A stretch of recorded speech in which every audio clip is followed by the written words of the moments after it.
Hi, welcome back to our latest video. So today's video is about um it's about organizations, specifically LGBTQI plus organizations in Brisbane that I'm a part of that I want to share some details about them to you. So you can be because I know some of you've had questions about them and in case you want to use them for resources, or if you want to go out in there and support them, uh just want to share some knowledge with you. Cool, let's get into it. First off, Rainbow Hub. So, if you've been with Our Respect for, I think everyone except the youth ambassadors might not know them, but so our Rainbow Hub is an organization that I've been a part of for 2 years now. They mainly focus on international students, and they focus on international LGBTQI plus students, and yeah, so it's a really good organization. I love them so much. They run weekly meetings, or sorry, fortnightly meetings and the Student One in the city. Um, you can find them in a Navitas building, like the main headquarters where the founder, the two leaders are. They work in that building, which is so Navitas is a building for people trying to learn English.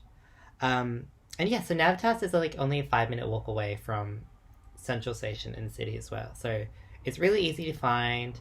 Um, a whole bunch of great people from different cultures. So I'm not an international student, but I joined because basically, while it's for international students, it's also for people who come from countries other than Australia or have cultures outside of Australia. Mainly people of color. Um, and yeah, I really fit. I fit into that.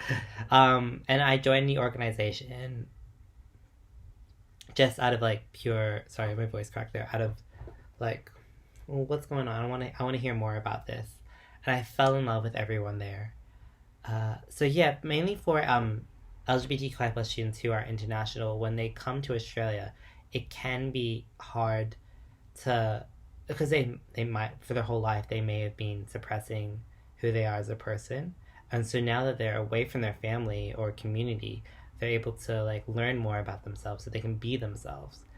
And but when they go to organizations in Australia, such as, like, for example, let's say they're QT and they go to the QT Queer Collective, that's made for everyone. It's not made specifically for international students. And that's okay. Because the two, it's okay, but it's not okay. So it's good for uni students, but for international students who want to explore this side of themselves, it's hard to find people who can really relate to you because the majority of the students who are in the Queer Collective are Australian born and raised. Um, but with Rainbow Hub, you have a wide mix of people who a lot of them aren't born in Australia or weren't raised in Australia.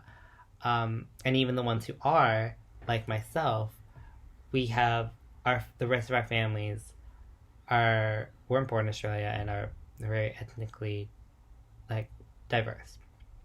Um, for example, we had this one boy who was from Russia, and if you know what's happening in Russia, you can understand why as he finished up his studying here, he blocked everyone, and he said, I have to leave the group. I'm really sorry, but goodbye." Because it would be more safe for him to do that than to go back to Russia, still communicating with us. So it kind of gives you an idea um, the different barriers of entry that they have compared and to someone who's born in Australia. But yeah, that's the Rainbow Hub. It's a great organization. In fact, they really love Our Respect. They actually mentioned that. Um, they mentioned at the start of the year. They're like, one of our highlights of the year was when Our Respect came and taught us about LGBTQI plus domestic violence, and they loved it. So go us, keep it going. And yeah, that's the Rainbow Hub. So the second group I'm going to talk about today is the Queensland Council for LGBTQI plus Health. They are formerly known as the Queensland AIDS Council, but they changed the name in order to fit with the times, I guess. I've been working with them for 2 years. So, sorry. I worked with them as a volunteer, and also I've done a little bit of paid contract work for them. So what my volunteering is, I'm an outreach volunteer. So I go to clubs to talk about how to prevent STIs, where to get tested, mainly focusing on gay men and or male identifying people who have sex with men. And yeah, it's a lot of fun. It's a lot of late hours though, because you have to work from like sometimes like 10 to till 12 a.m. But you get free entry at the club. So after you're done your shift, you get to stay there, which is the fun part about it. I've also done like survey work for them.